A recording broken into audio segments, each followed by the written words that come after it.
रात के अंधेरे में चंद्रमा अपनी हल्की रोशनी बिखेर रहा था। तक्षक नाग वंश के आखिरी योद्धा शिवम गांधी एक ऊंची पहाड़ी की चोटी पर खड़े थे। नीचे दूर तक फैला जंगल रहस्यमयी सन्नाटे में डूबा था।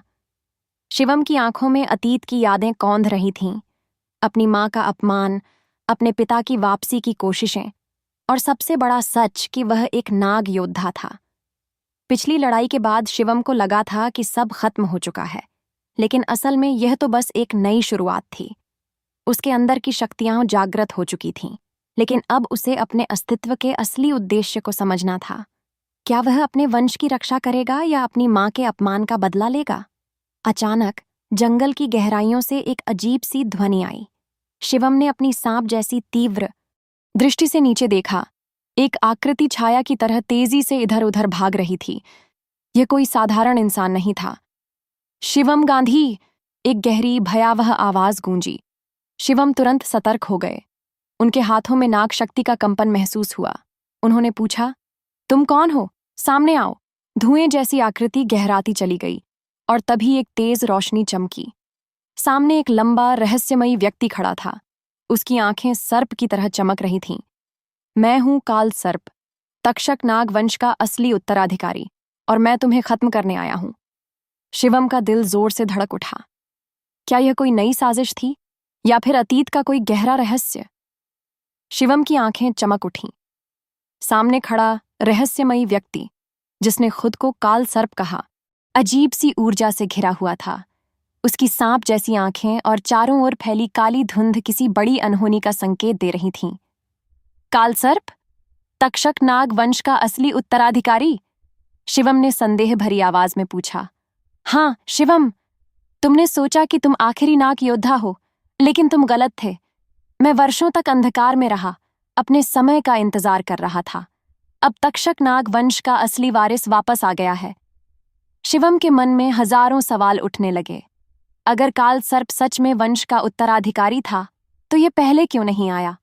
और इसका मकसद क्या था? युद्ध का आह्वान। अगर तुम सच में नाग वंश के उत्तराधिकारी हो, तो अपना उद्देश्य स्पष्ट करो, शिवम ने तल्खी से कहा।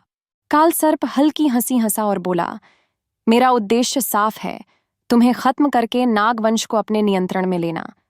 अब तक तुमने जो भी शक्तियां अर्जित की हैं, वे सब मेरी होनी चाहिए थीं।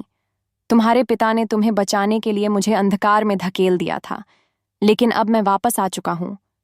शिवम को अब समझ आ गया कि यह लड़ाई कितनी खतरनाक होगी। काल सर्प कोई मामूली दुश्मन नहीं था, वह भी नाग शक्ति का धनी था और वर्षों तक अपनी शक्तियों को बढ़ाने में लगा था। अगर तुम्हें लगता है कि मैं हार जाऊंगा, तो तुम बहुत बड़ी भूल कर रहे हो, शिवम ने दृढ़ स्वर में कहा। काल सर्प ने हाथ उठाया और अचानक हवा में एक विशाल नाग प्रकट हुआ। वह नाग काला था, उसकी आंखें आग जैसी जल रही थीं। शिवम समझ गया कि यह कोई साधारण नाग नहीं था, बल्कि एक अति प्राचीन नाग आत्मा थी, जिसे तक्षक नाग वंश की सबसे बड़ी शक्ति माना जाता था। शिवम ने अपनी ऊर्जा को केंद्रित किया। उसकी हथेलियों से नीली बिजली चमक उठी। यह उसकी नाग शक्ति थी, जो अब चरम सीमा पर थी। काल सर्प हंसा। शिवम, तुम सोचते हो कि तुम्हारी बिजली मेरी काली शक्ति का मुकाबला कर सकती है? देखो, मैं तुम्हें कैसे खत्म करता हूं।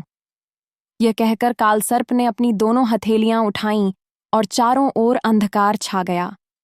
शिवम को लगा जैसे वह किसी अलग ही दुनिया में पहुंच गया हो, लेकिन तभी शिवम को अपने अंदर एक नई ऊर्जा महसूस हुई। ये एक अलग ही शक्ति थी, जिसे उसने पहले कभी महसूस नहीं किया था। उसकी आंखें हल्की नीली चमकने लगीं। यह शक्ति, यह क्या है? शिवम ने खुद से कहा। तभी उसे याद आया कि उसकी मां ने कभी कहा था कि नाग वंश के सबसे सच्चे योद्धा को एक विशेष शक्ति मिलती है, एक ऐसी शक्ति जो केवल उन्हीं को मिलती है, जो अपने वंश को निस्वार्थ भाव से बचाने के लिए लड़ते हैं। अब शिवम पूरी तरह तैयार था। काल सर्प, यह लड़ाई तुम्हारे और मेरे बीच नहीं है। यह न्याय और अन्याय के बीच की लड़ाई है, और मैं अपने वंश को बचाने के लिए आखिरी सांस तक लड़ूंगा। काल सर्प ने एक तीखी चीख मारी और युद्ध शुरू हो गया। काल सर्प की आंखों में जलती हुई नफरत साफ झलक रही थी। उसने अपने दोनों हाथ उठाए और अचानक उसके चारों ओर काले नागों की एक सेना प्रकट हो गई। ये नाग साधारण नहीं थे बल्कि जादुई ऊर्जा से भरे हुए थे। उनकी फुफकार से पूरे जंगल में डर का माहौल बन गया। शिवम ने गहरी सांस ली और अपनी पूरी ऊर्जा को केंद्रित किया। उसकी हथेलियों से नीली बिजली की लहरें उठने लगीं। अब यह सिर्फ एक युद्ध नहीं था, यह नागवंश के अस्तित्व की लड़ाई थी। कालसर्प ने अपनी काली शक्ति से एक विशाल नाग आकृति बनाई जो शिवम की ओर तेजी से बढ़ने लगी। यह नाग हवा में घुलते हुए आग की लपटों में बदल गया और शिवम पर टूट पड़ा। शिवम ने तुरंत प्रतिक्रिया दी। उसने अपने दोनों हाथों से एक ऊर्जावान ढाल बनाई जो नीली बिजली से चमक रही थी। जैसे ही अग्निनाग उससे टकराया, पूरी घाटी में एक जोरदार धमाका हुआ। धुएं के बीच शिवम अपनी जगह से उछलकर कालसर्प की ओर बढ़ा। उसने बिजली से लिपटी हुई अपनी मुट्ठी से वार किया, लेकिन कालसर्प ने अपने काले नागों को आगे कर दिया। बिजली के स्पर्श से नाग जलने लगे, लेकिन वे अपने मालिक की रक्षा के लिए पीछे नहीं हटे। अब तक शिवम समझ चुका था कि केवल शक्ति से इस युद्ध को नहीं जीता जा सकता। उसे अपनी बुद्धि और नागवंश की प्राचीन शिक्षाओं का सहारा लेना होगा। उसने अपनी आंखें बंद कीं और अपनी आंतरिक शक्ति को जागृत किया। अचानक उसके चारों ओर एक रहस्यमयी आभा फैलने लगी। यह नागवंश के प्राचीन योद्धाओं की शक्ति थी जो अब उसके साथ थी। कालसर्प, यह युद्ध अन्याय और न्याय का है और मैं अपने वंश की रक्षा के लिए किसी भी हद तक जाऊंगा। शिवम की आवाज गूंज उठी। कालसर्प ने दांत भींचे। उसे समझ आ गया कि शिवम को हराना आसान नहीं होगा। उसने अपनी अंतिम चाल चली। उसने अपनी काली ऊर्जा को केंद्रित किया और पूरी शक्ति से शिवम पर प्रहार किया। हवा में काले बादल घिर आए, बिजली कड़कने लगी और पूरी घाटी हिल गई। ऐसा लगा जैसे पूरी पृथ्वी कांप रही हो। लेकिन ठीक उसी समय शिवम ने अपनी पूरी शक्ति को एकत्र किया और अपनी नाग ऊर्जा को एक धधकते भाले के रूप में परिवर्तित कर दिया। वह भाला नीली और सुनहरी रोशनी से चमक रहा था। शिवम ने पूरी ताकत से उसे कालसर्प की ओर फेंका। भाले ने कालसर्प के सीने को भेद दिया। कालसर्प ने एक जोरदार चीख मारी और उसकी काली ऊर्जा बिखरने लगी। धीरे धीरे वह हवा में घुलने लगा और फिर पूरी तरह से गायब हो गया। शिवम ने गहरी सांस ली। युद्ध समाप्त हो चुका था, लेकिन क्या यह वास्तव में अंत था या कोई और खतरा अभी बाकी था? उसने आकाश की ओर देखा, जहां काले बादल अब धीरे धीरे छूटने लगे थे। शिवम कालसर्प को हराकर विजयी तो हो गया था, लेकिन उसके मन में अभी भी कई सवाल थे। कालसर्प की अंतिम चीख के साथ ही आसमान में बादल छटने लगे थे, लेकिन शिवम को यह एहसास हो चुका था कि यह अंत नहीं था। जंगल की शांति लौट आई थी, लेकिन हवा में अभी भी ऊर्जा का कंपन महसूस हो रहा था। शिवम ने अपनी मुट्ठी भींची और सोचा, क्या यह सच में खत्म हो चुका है या यह किसी और बड़े खतरे की शुरुआत है? तभी उसे जंगल में किसी की हलचल महसूस हुई। वह तुरंत सतर्क हो गया और अपनी नाक शक्ति को जागृत किया। उसकी आंखें नीली चमक उठीं और वह जंगल की गहराइयों की ओर बढ़ा। जैसे ही वह जंगल के बीच पहुंचा, उसे किसी के हंसने की आवाज सुनाई दी। ये कोई आम इंसान की हंसी नहीं थी, बल्कि उसमें एक अजीब सा कंपन था। शिवम गांधी, तुमने सोचा कि कालसर्प को मारकर तुमने नागवंश की रक्षा कर ली? तुम कितने भोले हो, ये तो बस शुरुआत थी। आवाज चारों दिशाओं से गूंज रही थी। शिवम ने चारों ओर देखा, लेकिन वहां कोई नहीं था। कौन हो तुम? सामने आओ, उसने गरजते हुए कहा। अचानक सामने जमीन फटी और एक विशाल नागाकार द्वार प्रकट हुआ। ये कोई साधारण द्वार नहीं था, बल्कि इस पर नागवंश के प्राचीन प्रतीक उकेरे गए थे।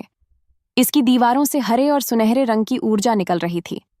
शिवम समझ गया कि यह नागलोक का द्वार था, वह स्थान जहां केवल असली नाग योद्धा ही प्रवेश कर सकते थे। लेकिन यह द्वार क्यों खुला था? क्या कालसर्प के मरने के बाद यह अपने आप सक्रिय हो गया? तभी द्वार के अंदर से एक छायादार आकृति प्रकट हुई। यह एक लंबा, काले वस्त्र में लिपटा व्यक्ति था, जिसकी आंखें गहरी लाल थीं। मैं नागेंद्र हूं, नागलोक का संरक्षक, और तुम्हें अब वहां आना होगा जहां से तुम्हारे वंश की कहानी शुरू हुई थी। उस व्यक्ति की आवाज गहरी और गूंजदार थी। शिवम ने संदेह से पूछा, अगर तुम नागलोक के संरक्षक हो, तो अब तक कहाँ थे? जब कालसर्प नागवंश को खत्म करने की कोशिश कर रहा था, तब तुमने कुछ क्यों नहीं किया? नागेंद्र ने धीरे से कहा, क्योंकि यह युद्ध केवल तुम्हारा था। काल सर्प को हराने के लिए तुम्हें अपनी शक्ति को पहचानना जरूरी था, लेकिन अब तुम्हें नागलोक आना होगा, क्योंकि असली खतरा अभी बाकी है। शिवम ने गहरी सांस ली। वह जानता था कि यह आसान नहीं होगा, लेकिन अगर उसे अपने वंश की रक्षा करनी थी तो उसे यह चुनौती स्वीकार करनी ही होगी। वह नागेंद्र के साथ नागलोक के द्वार की ओर बढ़ा, और जैसे ही उसने पहला कदम रखा, वह एक नई दुनिया में प्रवेश कर गया। यह नागलोक था, संपूर्ण नागवंश की जन्मभूमि, जहां उसकी असली परीक्षा होने वाली थी। शिवम जैसे ही नागलोक के द्वार के भीतर प्रवेश करता है, उसे एक अजीब सी हलचल महसूस होती है। चारों ओर अंधेरा था, लेकिन उस अंधेरे के भीतर भी एक अलग तरह की शक्ति थी।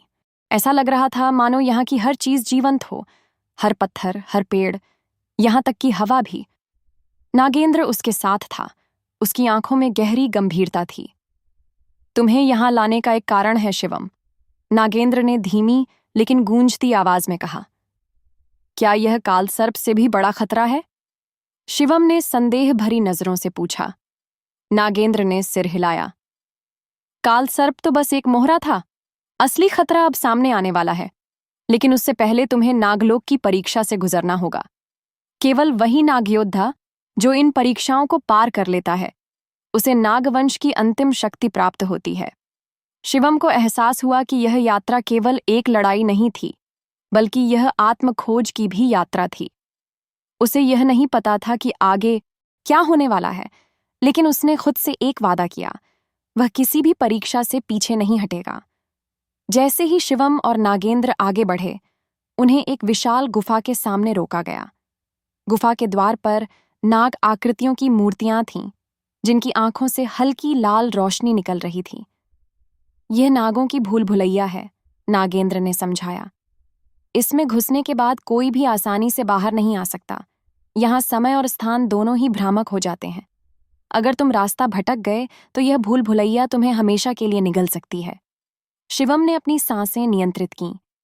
उसे अब अपनी शक्ति और बुद्धि दोनों का उपयोग करना था। जैसे ही उसने पहला कदम अंदर रखा, चारों ओर एक रहस्यमयी धुंध फैल गई। पत्थरीली दीवारें अचानक हिलने लगीं और पूरी भूल भुलैया बदल गई। शिवम ने अपनी नाग दृष्टि को सक्रिय किया। उसकी आंखें चमक उठीं और अब वह चीजों को सामान्य लोगों से अलग देख सकता था। लेकिन जैसे ही उसने आगे बढ़ने की कोशिश की, सामने एक विशालकाय नाग प्रकट हुआ। यह नाग सामान्य नहीं था। इसकी आंखें आग की तरह जल रही थीं और इसकी फुफकार से पूरी जमीन कांप रही थी। कौन हो तुम? शिवम ने पूछा। मैं इस भूल भुलैया का रक्षक हूं, नाग गरजा।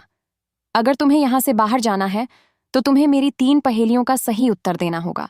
अगर तुम असफल हुए तो यह भूल भुलैया तुम्हें हमेशा के लिए कैद कर लेगी। शिवम तैयार था। उसने सिर हिलाया और कहा, पूछो। नाग ने पहली पहेली पूछी। वह क्या है जो जितना भरा जाए उतना हल्का होता जाता है? शिवम ने कुछ क्षण सोचा और फिर मुस्कुराया। सांसें। जितनी गहरी सांसें लोगे उतना ही हल्का महसूस करोगे। नाग की आंखों में चमक आई। सही उत्तर। अब दूसरी पहेली। वह क्या है जो बिना पंखों के उड़ सकता है और बिना पैरों के चल सकता है? नाग ने अब अंतिम पहेली पूछी। वह क्या है जो तुम्हारा होते हुए भी तुम्हारे पास नहीं रहता? इस बार शिवम को सोचने में कुछ समय लगा। फिर अचानक उसे एहसास हुआ। छाया हमारी अपनी होती है, लेकिन हम उसे पकड़ नहीं सकते। नाग जोर से गरजा और फिर मुस्कुराया।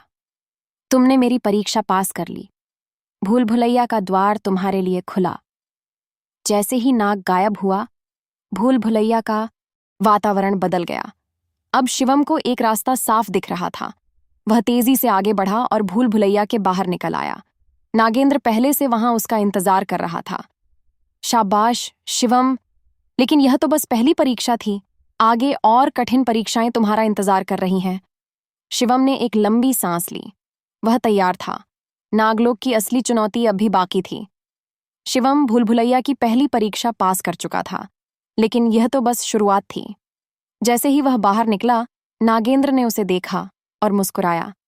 शाबाश शिवम, लेकिन आगे की राह इससे भी कठिन होगी। नागलोक की असली शक्ति को पाने के लिए तुम्हें और भी खतरनाक परीक्षाओं से गुजरना होगा। शिवम ने सिर हिलाया और आगे बढ़ा। कुछ ही दूरी पर एक विशालकाय द्वार दिखाई दिया, जो अजीब सी ऊर्जा से घिरा हुआ था। यह द्वार साधारण नहीं था, बल्कि इसमें से नीली और काली आभा निकल रही थी। जैसे ही शिवम ने पास जाने की कोशिश की, द्वार के सामने एक आकृति प्रकट हुई। यह आकृति हवा में तैर रही थी और इसका चेहरा पूरी तरह धुएं में छिपा था। जो इस द्वार को पार करना चाहता है, उसे अपनी सबसे बड़ी कमजोरी का सामना करना होगा, वह रहस्यमयी आवाज गूंजी। शिवम चौकन्ना हो गया। मेरी सबसे बड़ी कमजोरी, उसने खुद से कहा। अचानक पूरा वातावरण बदल गया। शिवम अब अपने पुराने घर में खड़ा था। उसके सामने उसका अतीत सजीव हो उठा। वह दृश्य जिसने हमेशा उसे दर्द दिया था, जब उसकी मां की मृत्यु हुई थी और वह कुछ भी नहीं कर सका था। क्या तुम इस दर्द को सह सकते हो? क्या तुम इसे भुला सकते हो? रहस्यमयी आवाज फिर गूंजी। शिवम की आंखों में आंसू आ गए, लेकिन उसने खुद को संभाला। मेरा अतीत मेरी कमजोरी नहीं, मेरी ताकत है, उसने दृढ़ता से कहा। जैसे ही उसने यह स्वीकार किया, दृश्य गायब हो गया और द्वार धीरे धीरे खुल गया। शिवम और नागेंद्र आगे बढ़े तो उन्हें एक विशाल मंदिर दिखा। यह नागलोक का सबसे पुराना मंदिर था, जहां नागवंश के देवता की मूर्ति स्थापित थी। लेकिन जैसे ही शिवम ने अंदर प्रवेश किया, चारों ओर से नाग योद्धा प्रकट हो गए। अगर तुम इस मंदिर की शक्ति पाना चाहते हो, तो तुम्हें हमें हराना होगा, एक योद्धा गरजा।